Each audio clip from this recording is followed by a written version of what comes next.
I bring word, sire. There are demands from the Banorn that you step down from the Regency.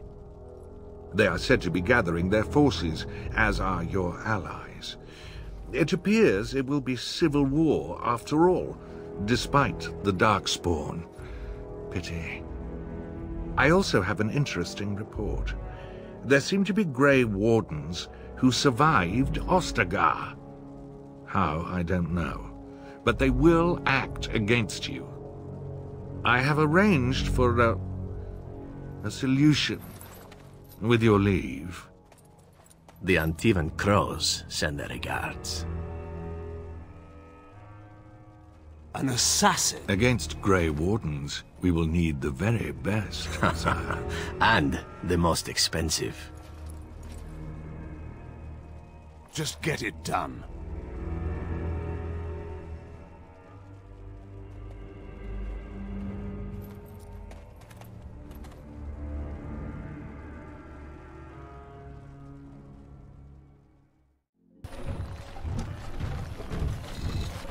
Oh, thank the Maker. We need help.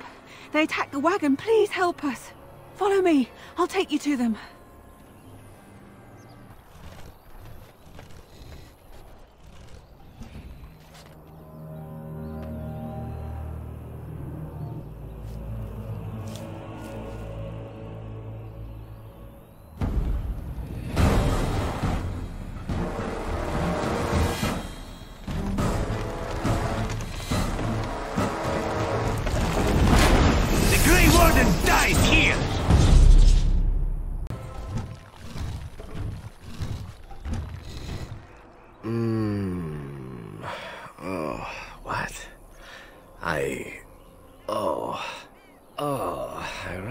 I would wake up dead, or not wake up at all, as the case may be.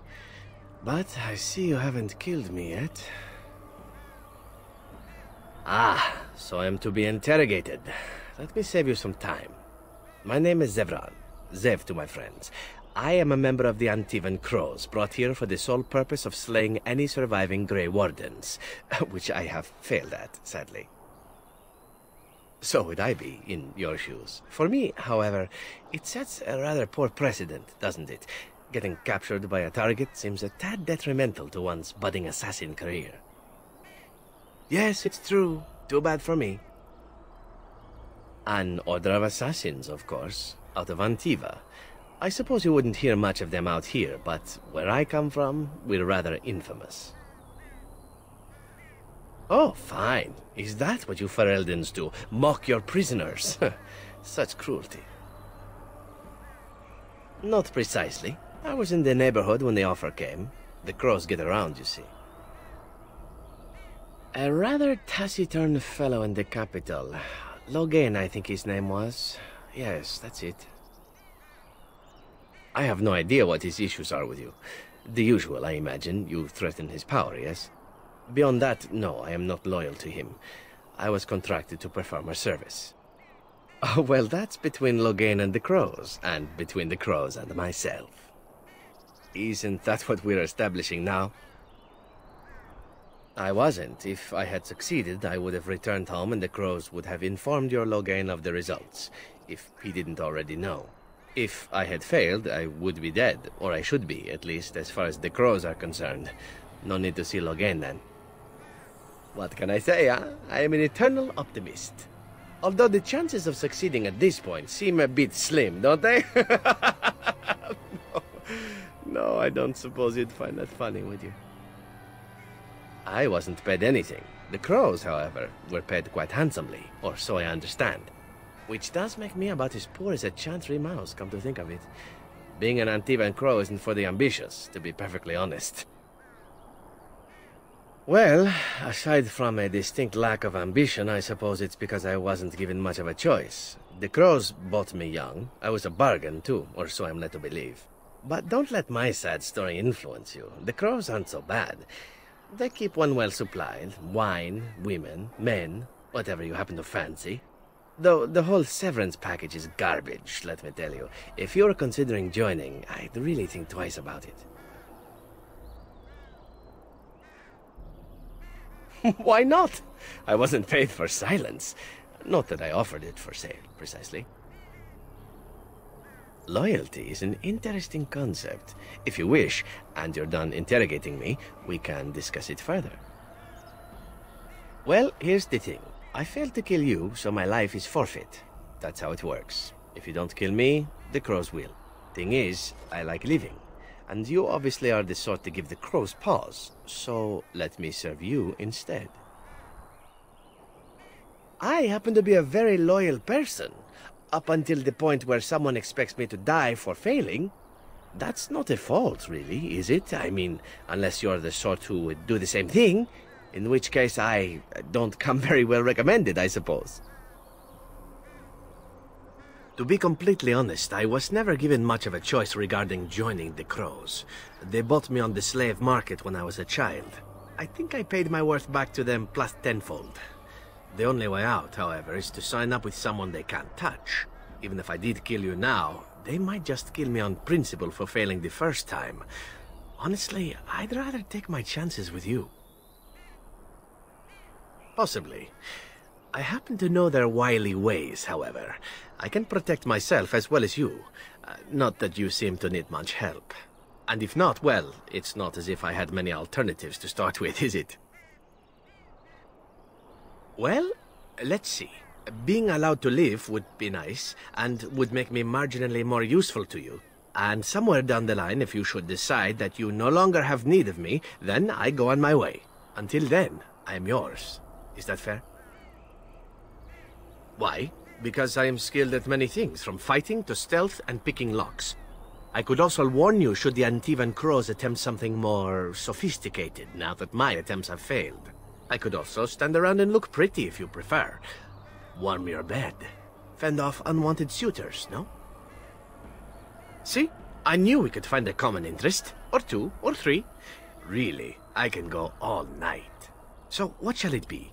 I'll even shine armor. You won't find a better deal, I promise. What? You're taking the assassin with us now? Does that really seem like a good idea? Alright, I see your point. Still, if there was a sign we were desperate, I think it just knocked on the door and said hello. I hereby pledge my oath of loyalty to you until such a time as you choose to release me from it. I am your man, without reservation. This I swear. Here I am. Oh, this should be good. Go ahead. Well, the crows would have you believe that it is an involved process that takes years of training, the sort that tests both your resolve and your endurance. Survive that process and maybe, just maybe, you're good enough to start being considered one of them. But quite frankly, the truth is that all it requires is the desire to kill people for a living. It's surprising how well one can do in such a field.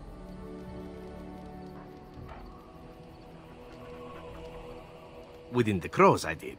But it has been something the crows have devoted a great deal of time to perfecting. An assassin simply specializes in striking from stealth, and in maximizing that first attack to be as lethal as possible.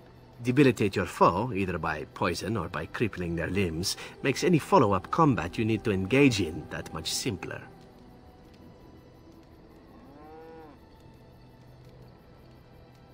I do. It is not something inherent in an assassin's skills, however, merely something complementary. Of course, the crows like to pretend that their abilities are trade secrets, shrouded in shadows and wrapped in a blanket of mystery. So let's just keep this between you and me, shall we? Here I am. Oh, I certainly could, but I won't. I swore to the crows that the things they taught me were to remain a secret. And while, yes, they are already angry at me, I'd rather not push things, you see. If you are truly insistent, well, let me think about it. The crows are already angry at me, yes? Who knows? Here I am. Oh, this should be good. Go ahead. Well now, I imagine that's a very fair question. Being an assassin, after all, is a living, at least as far as such things go. I was simply never given the opportunity to choose another way. So, if that choice presents itself, Why should I not seize upon it? To be truthful, I didn't even know the crows existed when I joined them. I was but a boy of 7 when I was purchased, for 3 sovereigns, I'm told, which is a good price, considering I was all ribs and bone and didn't know the pommel of a dagger from the pointy end. The crows buy all their assassins that way. Buy them young, raise them to know nothing else but murder, and if you do poorly in your training, you die. Oh, I don't know about that. The crows who are actually good enough to survive come to enjoy some of the benefits. In Antiva, being a crow gets you respect. It gets you wealth. Gets you women. And men. Or whatever it is you might fancy. But that does not mean doing what is expected of you always. And it means being expendable. It's a cage, if a gilded cage. Pretty, but confining.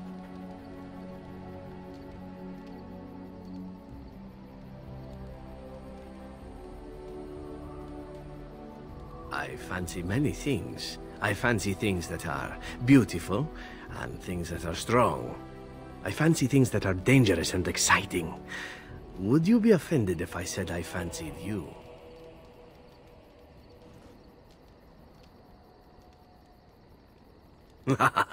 This is good to know.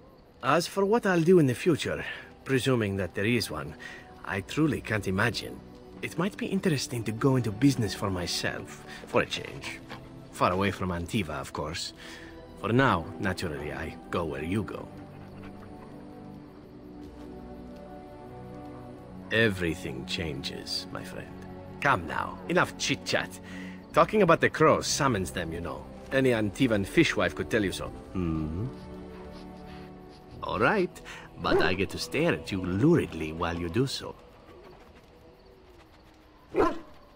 And why not? There are many things to enjoy about being a crow in Antiva. You are respected, you are feared, the authorities go out of their way to overlook your trespasses, even the rewards are nothing to turn your nose up at.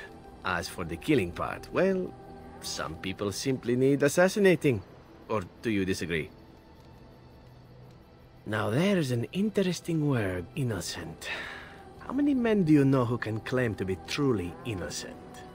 But if you're talking generalities, such as children and relatives and bystanders and such, never on purpose. But it happens. It's unfortunate, but death comes to us all. If not me, then some wasting disease, or a fall down the stairs, or at the hands of a darkspawn. It's all relative in the end.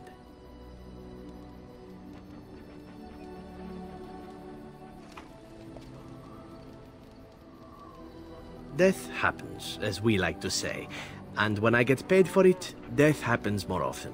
As far as enjoying the act of killing itself, why not? There is a certain artistry to the deed, the pleasure of sinking your blade into their flesh and knowing that their life is in your hands.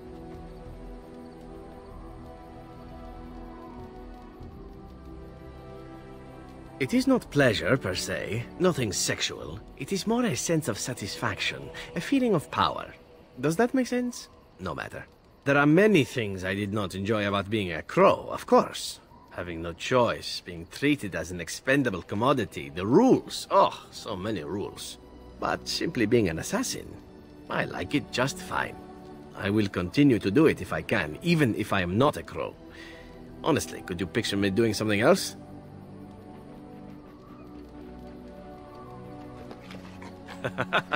I mean professionally.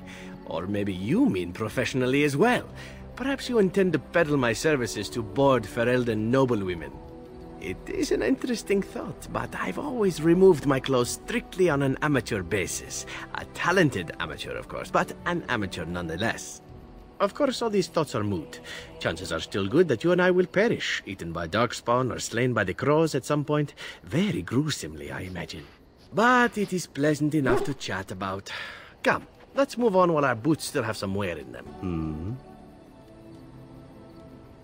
All right, but I get to stare at you luridly while you do so.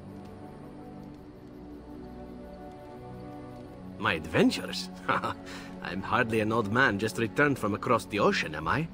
Should I shake my fist at nearby children while I talk about the good old days?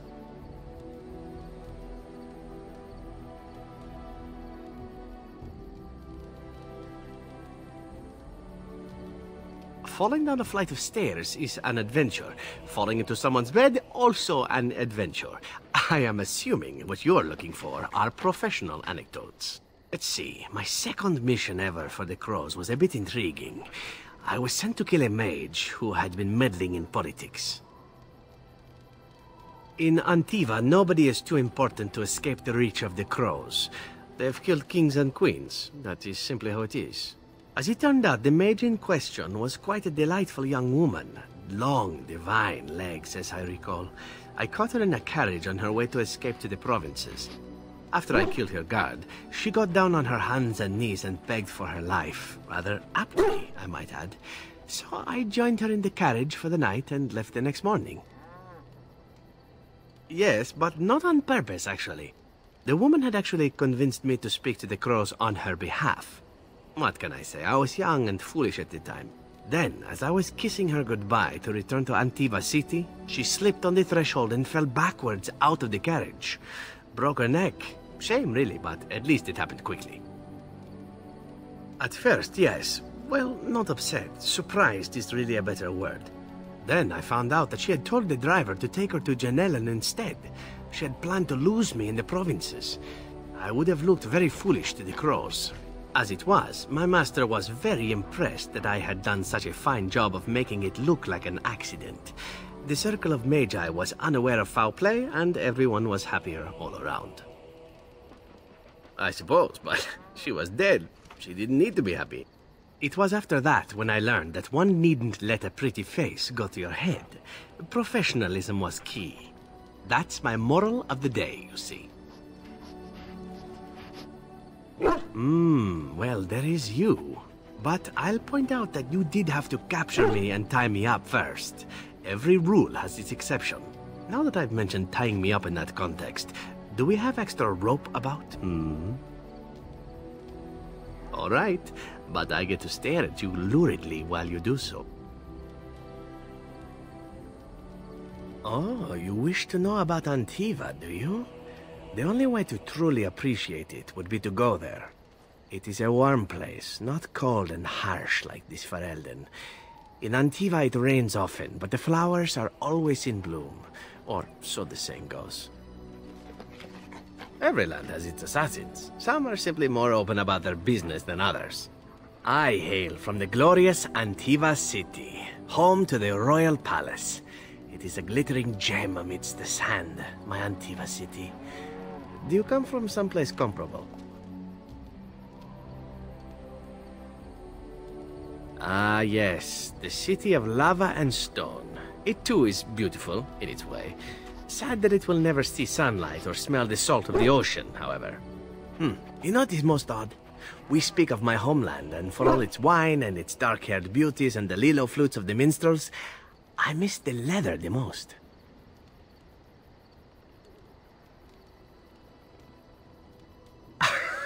It may as well be, but not this once, no.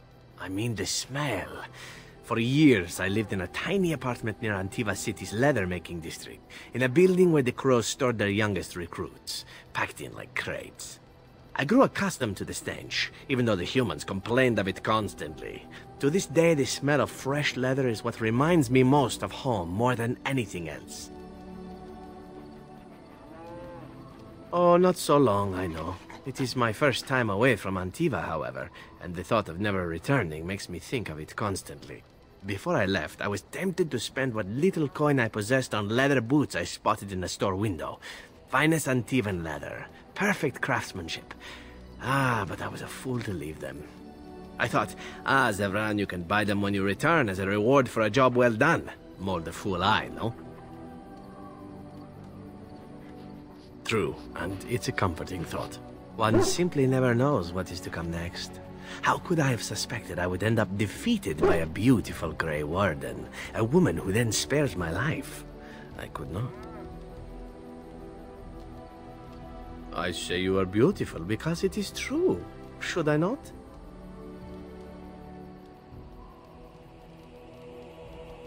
And glad I am to hear it. Now, if it is all the same to you, I would prefer not to speak more of Antiva. It makes me wistful and hungry for a proper meal. All right, but I get to stare at you luridly while you do so. I know little enough of the Dalish other than the fact that my mother was one, or so I was told. She had fallen in love with an elven woodcutter and accompanied him back to the city, leaving her clan behind for good. And there, of course, the woodcutter died of some filthy disease and my mother was forced into prostitution to pay off his debts. Oldest tale in the book. Is it? It seemed normal enough a tale growing up. No different than the other elven boys in the whorehouse. I didn't know my mother either, of course. She died giving birth to me. My first victim, as it were. We were all raised communally by the whores. It was a happy enough existence, ignoring the occasional beating. Until eventually I was sold to the crows. I brought a good price, so I hear. Ah, compassion and beauty both in the same woman. It is a delight, truly, though what you say is unnecessary, even if it is appreciated. It could have been much worse. Shall I tell you about what happened to the other whorehouse boys who did not fetch a decent price with the crows? Surely your life has not been so idyllic. People like you and I are not the product of happy lives of contentment, after all.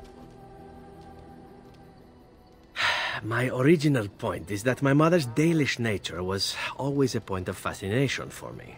Through all the years of my crow training, the one thing of my mother's that I possessed was a pair of gloves.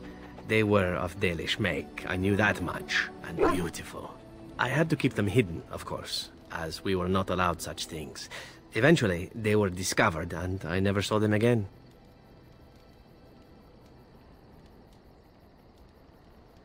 I don't feel anything about them. Oh, we heard about them in the city, even deep in Antiva. I even had the notion once to run off and join them. Naturally, the reality did not live up at all to the fantasies I had constructed as a boy, staring at those gloves. But such is life. Come, enough talk of the Dalish. Let us move on. Gloves? You're giving me gloves? What for? Maker's breath. You're right. It is like my mother's. The leather was less thick, and it had more embroidery, but these are very close, and quite handsome. Do I seem surprised? Perhaps I am. Still, I appreciate the fact that you even thought of me. No one has simply given me a gift before. Thank you. I've a question, if I may. Well, here's the thing. I swore an oath to serve you, yes? And I understand the quest you're on, and this is all very fine and well. My question pertains to what you intend to do with me once this business is over with, as a point of curiosity.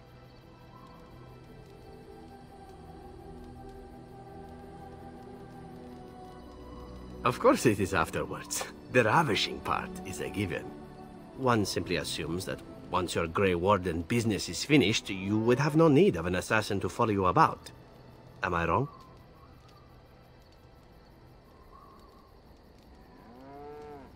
I'm sure I could come up with a few more if pressed. It is good to know what my options might be, but that is for another time. For now, we have much to do, yes? What is your desire? All right, but I get to stare at you luridly while you do so. Again? Well now, what might interest you, I wonder? Shall I describe the stages involved with Lanthrax poisoning? I watched a man go through all 7 once. No, I'll not inflict that upon you just yet. Let's see, how about the largest battle I ever took part in? That would have been the slaughter of Prince Azrin. Did you hear of that down in these parts? Me? Not personally, but I did take part in the attack. Prince Azrin was 4th in line to the throne, you see. He started off as 11th, but worked his way up the old-fashioned method by inheriting control of an entire Crocel from his grandfather. After assassinating his way through the royal family, the king hired 3 other cells to take down Prince Azrin once and for all. I was in one of those cells. Antivan royalty is very much bound up in the Crows. You wouldn't want it run by a bunch of commoners, after all, would you? And this means they get involved in politics quite often. This particular fight nearly bankrupted the nation, I understand. It almost ended up putting a crow on the throne, a commoner, but that's a whole different story. I played a very small part.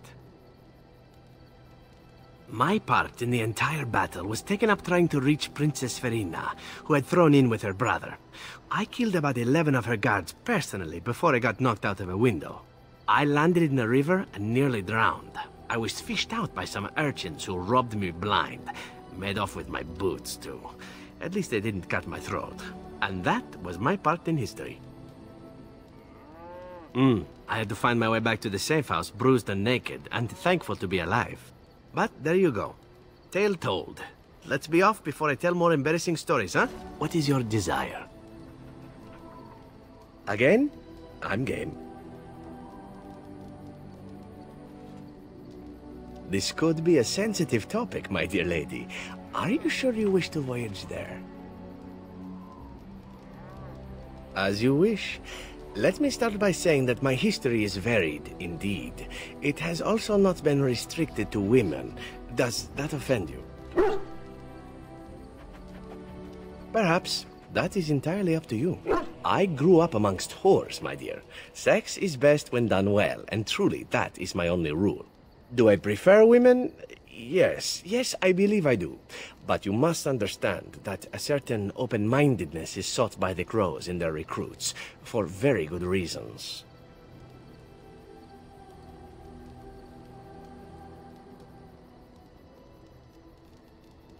This is a new path I am on now.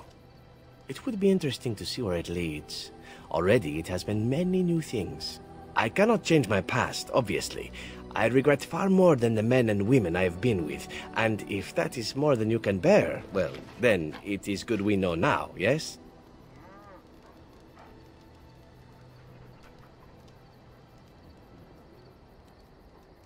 You're a better person than most, I suspect. Enough talk of the past.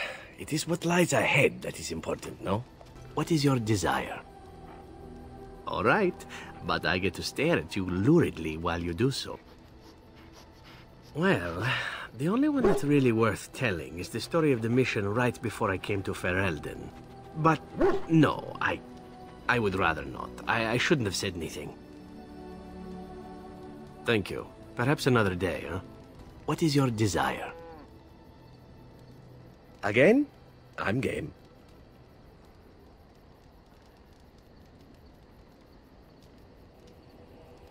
Oh, is there something in your tent that needs assassinating?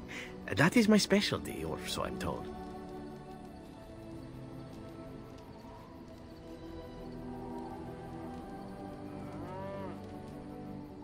That's quite an offer, especially from such a beautiful woman, if we are both speaking of the same thing.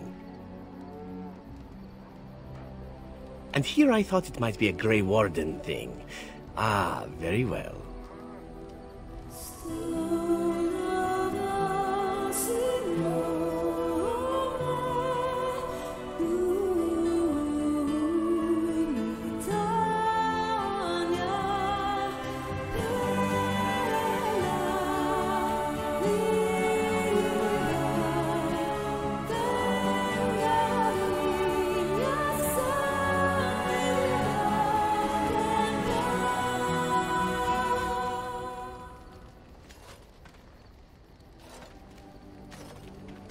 See?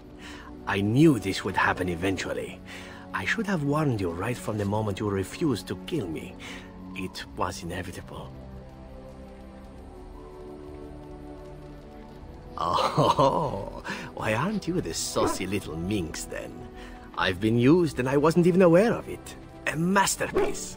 So then, as the priestess so famously said to the handsome actor, what now? Allow me to make it simple for you, my Grey Warden.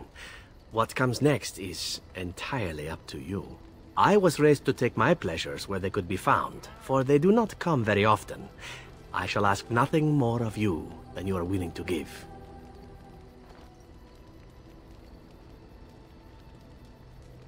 I was born of a whore and bred as an assassin. All I know is of pleasure and death. What room is there on these things for love, huh? At any rate, we should be on our way. A new day awaits us, or so the rumor goes. That smell. This is Antivan leather, isn't it? I would know that anywhere. I don't know how you found it, but thank you. Now, if only you could find me a prostitute or two, a bowl of fish chowder, and a corrupt politician, I'd really feel like I was home. And they fit as well. Marvelous. You wish to talk? Ah, good. I have a question for you. How well versed are you in poetry? Antivan poetry, specifically.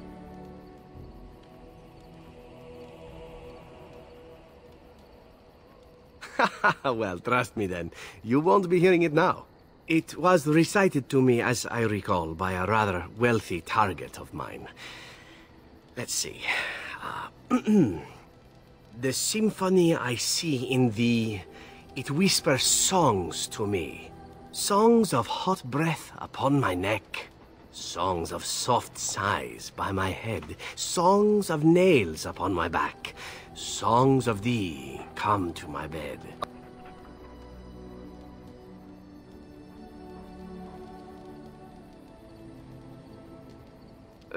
So she claimed.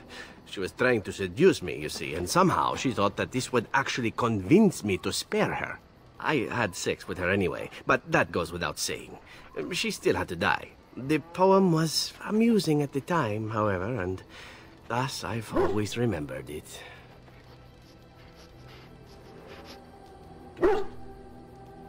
Now that is a thought, isn't it? Would it work? I'll have to keep that in mind. Personally, my preferred methods of seduction are a bit more tactile. Here I thought you might be cheered up by some naughty poetry. You simply look so unhappy. Such an unflattering expression for such a lovely face.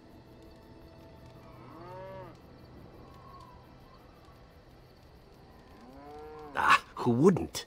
You're the kind of woman that stokes the lust in men and other women alike. Surely you know this and are playing with me. Me, I tend to make the best of whatever situation I find myself in, stealing what moments I can. It's served me well most days. You might learn to do the same.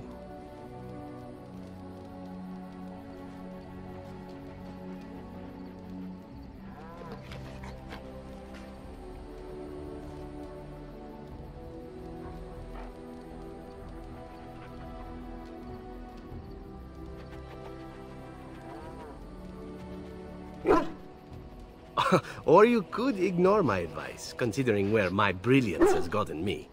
Enough poetry, I think. The time has come for traveling and the murdering of villains and whatever else passes for adventuring these days. You call? Can I respond in poetry? No? How's that? Yes, I suppose it is time. You have been a good friend to me after all. There is no reason to be silent. There is a reason I accepted this mission in Ferelden, far away from home, and it had nothing to do with any thought that I might leave the Crows. Meeting you, after all, was quite an accident. My last mission before this one did not end well. You must realize that until that day I was cocky and arrogant. I was the best crow in Antiva, I believed, and I bragged of my conquests often, both as an assassin and lover.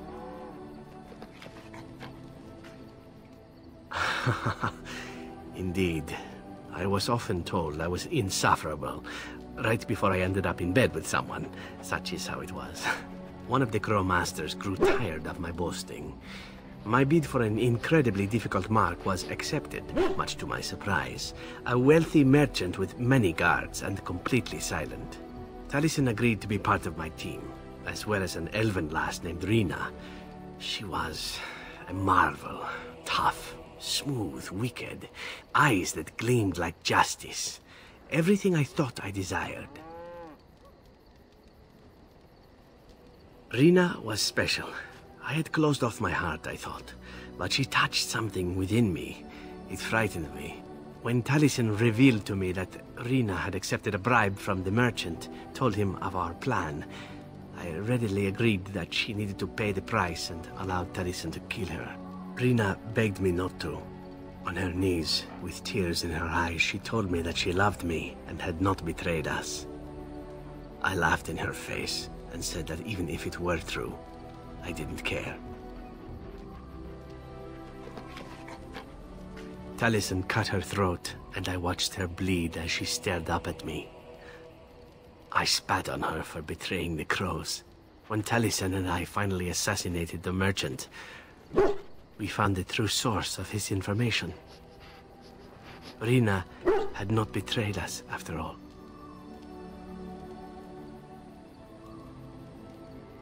I wanted to tell the crows what we had done, our mistake. Taliesin convinced me not to. He said it would be a foolish waste. So we reported that Rina had died in the attempt. We needn't have bothered. The crows knew what we had done. The master who disliked me told me so to my face. He said the crows knew, and they didn't care. And one day, my turn would come.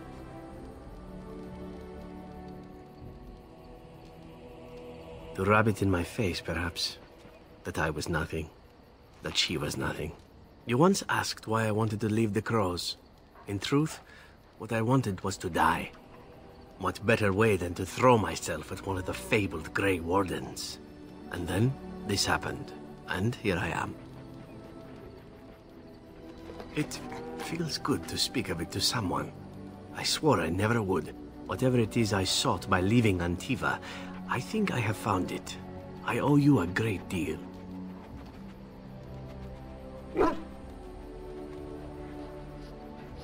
Let us return to your mission, shall we?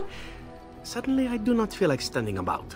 And so here is the mighty Grey Warden at long last. The crows send their greetings once again. So they sent you, Taliesin. Or did you volunteer for the job? I volunteered, of course. When I heard that the great Zevran had gone rogue, I simply had to see it for myself. Is that so? Well, here I am, in the flesh. You can return with me, Zevran. I know why you did this, and I don't blame you. It's not too late. Come back and we'll make up a story. Anyone can make a mistake. What? You've gone soft. I'm sorry, my old friend, but the answer is no. I'm not coming back. And you should have stayed in Antiva. And there it is. Taliesin is dead. And I am free of the crows. They will assume that I am dead along with Taliesin. So long as I do not make my presence known to them, they will not seek me out. A very good thing. It is in fact what I had hoped for, ever since you decided not to kill me. I suppose it would be possible for me to leave now if I wished. I could go far away, somewhere where the crows would never find me. I think, however, that I could also stay here. I made an oath to help you, after all, and saving the world seems a worthy task to see through to the end, yes? Then stay I shall. I am with you until the end. Provided you do not tire of me first. Or I die. Or you die. But there you go. Let us return to the task at hand, then. There is still much to be done, yes? Here. It seems an appropriate moment to give you this. I acquired it on my very first job for the Crows. A Reveni merchant prince, and he was wearing a single jeweled earring when I killed him. In fact, that's about all he was wearing. I thought it was beautiful and took it to mark the occasion. I've kept it since, and I'd like you to have it. Don't get the wrong idea about it. You killed Taliesin. As far as the Crows will be concerned, I died with him. That means I'm free, at least for now. Feel free to sell it or wear it, whatever you like. It's really the least I could give you in return.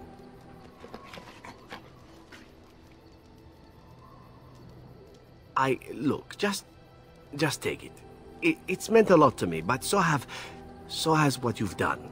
Please, take it. You are a very frustrating woman to deal with. Do you know that? We pick up every other bit of treasure we come across, but not this. You don't want earring, you don't get earring. Very simple. I am yours. Again? I'm game. No. I mean, no offense. I simply... no. I do not wish to talk about it. Enough! I said I am not interested. Can you not understand that? There are other things for you to focus on besides me, I am certain. Do those. I am yours. Again? I'm game.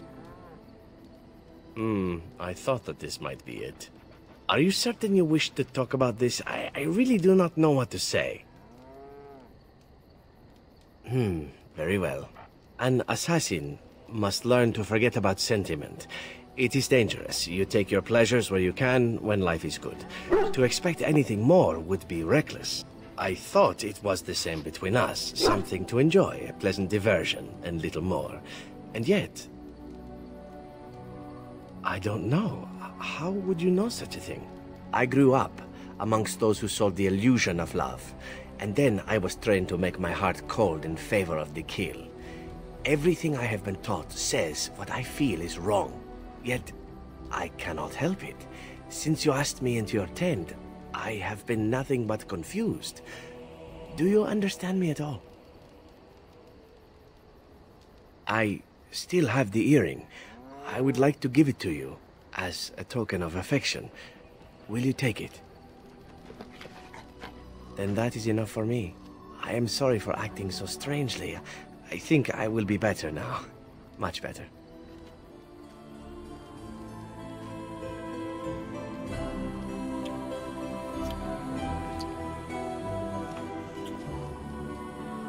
So, we head into the city to face the archdemon together, do we? Just as it should be. If this should be the last we speak, I want you to know, assassinating you was the luckiest thing that could have happened to me. Yes, I know that. I will be relieved when all this pomp and ceremony is done. Such events are perfect opportunities for assassins, after all. I can't help but expect the crows to appear at any moment, which would be a welcome break, mind you. Eventually, with Taliesin dead, it may take them time to figure out what has happened, but they are like the tides, predictable. You know, it does occur to me that staying in one place is only going to invite the crows to find me that much quicker. While fun, that might eventually get complicated. You said earlier that you are planning on remaining here. Is that true?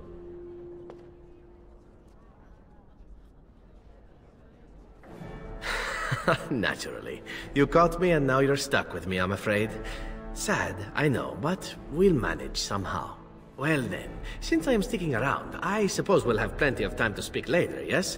So go on and get paraded about. It's fun to watch. Don't worry, I'll keep an eye on you and make sure no one gets a clear shot. Not without paying me a great deal of coin, anyhow.